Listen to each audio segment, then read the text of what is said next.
Halo semuanya, kembali lagi di channel Raja Galba ya. Nah, di video kali ini saya ingin membahas tentang data pribadi nasabah pinjaman online yang dimanfaatkan oleh perusahaan pinjaman online tersebut. Bagi Anda yang penasaran, ketika saya galbay atau ketika saya itu berhutang di pinjol, data saya itu akan diapakan sih sebenarnya? Nah, di video kali ini saya bahasnya khusus untuk pinjol yang legal. Karena kalau yang pinjol ilegal, ya namanya ilegal, siapa yang tahu gitu kan, tidak ada yang tahu. Nah, kalau yang legal, ada OJK yang membawahi atau yang mengawasi pinjol-pinjol tersebut. Ya, dan pengawasannya itu berdasarkan undang-undang atau pasal-pasal gitu ya. Jadi kalau yang punya hutang di pinjol ilegal atau galbay di pinjol ilegal, nggak usah tanya sebenarnya. Sudah ikhlaskan saja. Ya, ibaratnya gitu ya. Udah ikhlaskan saja, mau disebar data, mau gimana. Karena itu ilegal. Ya.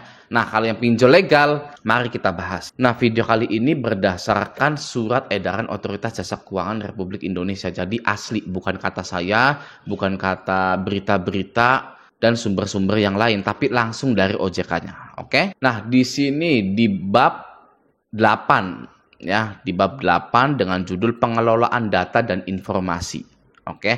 Langsung saja kita baca. Yang pertama, penyelenggara atau pinjol, perusahaan pinjol dalam menjalankan usahanya hanya dapat mengakses kamera, lokasi, dan mikrofon pada HP nasabah tersebut atau HP calon konsumennya. Ya, tidak ada lagi. Hanya kamera, lokasi, dan mikrofonnya saja. Oke, jadi email Anda itu tidak bisa diakses. Lalu file manager Anda, galeri Anda itu tidak bisa diakses ya. Mereka para pinjol-pinjol yang legal OJK itu tidak memiliki foto-foto Anda. Ya, tidak punya. Oke. Nah, yang kedua, penyelenggara atau perusahaan pinjol tidak diperkenankan untuk menyebarkan seluruh data dan informasi pribadi pengguna atau konsumen kepada pihak lainnya. Jadi data Anda harus dijaga di satu database perusahaan pinjol tersebut. Tidak boleh disebarkan kemanapun. Oke ya. Nah, selanjutnya yang ketiga, ketentuan sebagaimana dimaksud pada angka 2 dikecualikan dalam hal A. Terdapat persetujuan tertulis dari pengguna dan atau B. Terdapat pengecualian oleh ketentuan peraturan perundang-undangan. Tapi ada pengecualiannya. Ya, pengecualian ini, ya A dan B ini. Terdapat persetujuan tertulis dari pengguna, gitu kan, pada saat Anda pinjam itu. Ya. Apakah kita semua baca perjanjiannya? Tentu tidak. Maka dari itu, biasanya data pribadi kita itu diberikan ke pihak ketiga atau perusahaan penagihan yang terpisah dari perusahaan pinjol tersebut. Awas ya, banyak yang belum tahu. Misalkan Anda hutang di Shopee, di Kredivo, itu yang nagih biasanya bukan langsung dari pihak Kredivo dan Shopee-nya, tapi dari pihak ketiga. Nah, ini dia ya.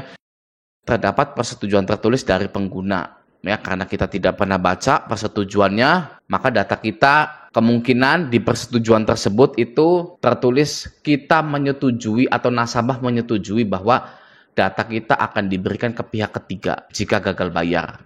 Oke, selanjutnya ya. Nomor 4, dalam hal pengguna atau nasabah memberikan persetujuan tertulis sebagaimana dimaksud pada angka 3 huruf A yang ini ya, penyelenggara dapat memberikan data atau informasi pribadi pengguna dan memastikan pihak lain dimaksud tidak memberikan dan atau menggunakan data atau informasi pribadi pengguna untuk tujuan selain yang disepakati antara penyelenggara dengan pihak lainnya. Gitu ya. Lagi-lagi kita harus melihat persetujuan tertulis tersebut. Data kita diberikan ke pihak lain itu untuk penagihan dan untuk klaim asuransi.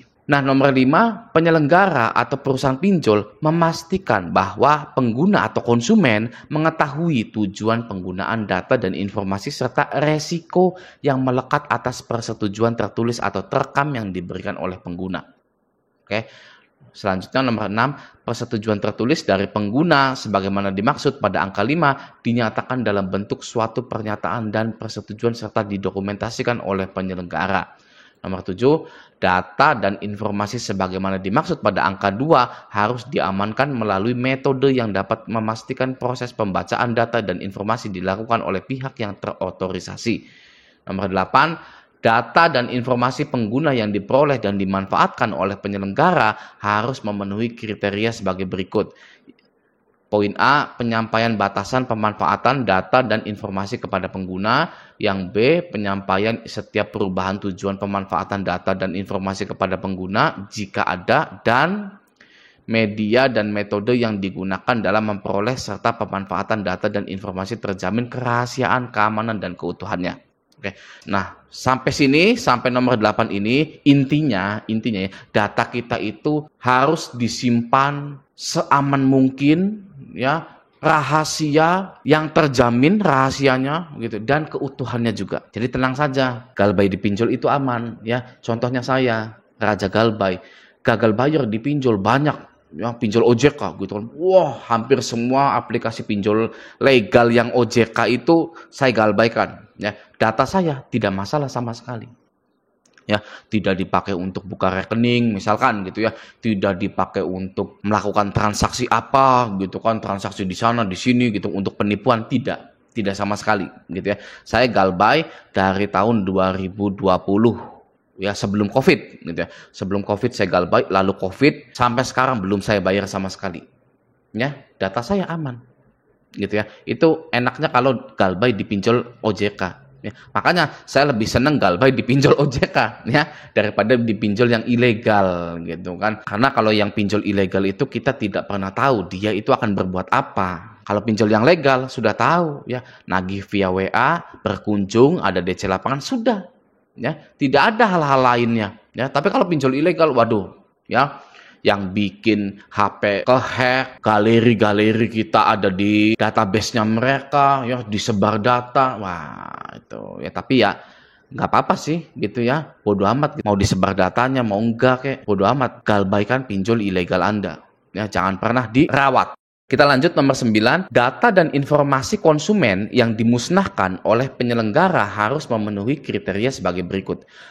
Yang A, memenuhi aspek retensi berdasarkan peraturan perundang-undangan dan kepentingan audit serta pemeriksaan dari otoritas pengawas dan pengaturan sektor, dan B, memastikan tidak ada data dan informasi yang tertinggal dan dapat dimanfaatkan kembali. Jadi data dan informasi konsumen ini bisa dimusnahkan gitu ya. Nah, nanti ini akan kita bahas selanjutnya. Oke? Selanjutnya nomor 10, penyelenggara harus melakukan pencegahan adanya akses yang tidak sah terhadap data dan informasi. Ya, jadi pinjolnya pun nggak boleh ya. Nah, jadi pinjolnya pun harus mencegah adanya hacking gitu kan terhadap data-data atau ponsel-ponsel nasabahnya. Oke, selanjutnya nomor 11. Oke, nomor 11, penyelenggara atau perusahaan pinjol harus menjaga kerahasiaan, keamanan, keutuhan, dan ketersediaan.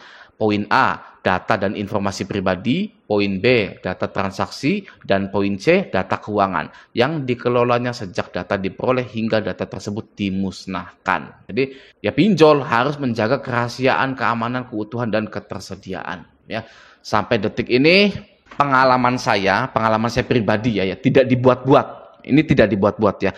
Data saya itu aman ya. Saya tidak membela pinjol, saya tidak membela OJK, saya tidak membagus-baguskan mereka gitu. Tapi ini adalah pengalaman pribadi saya. Data saya tidak pernah disalahgunakan ya. Kalau misalkan dijual di dark web gitu kan, saya nggak tahu itu.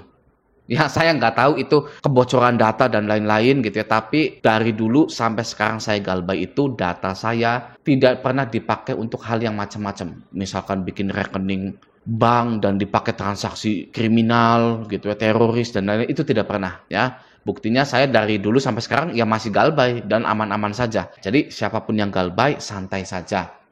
Stay Galbay, data Anda tetap aman. Oke. Nah, semoga video ini bermanfaat. Sampai jumpa di video selanjutnya.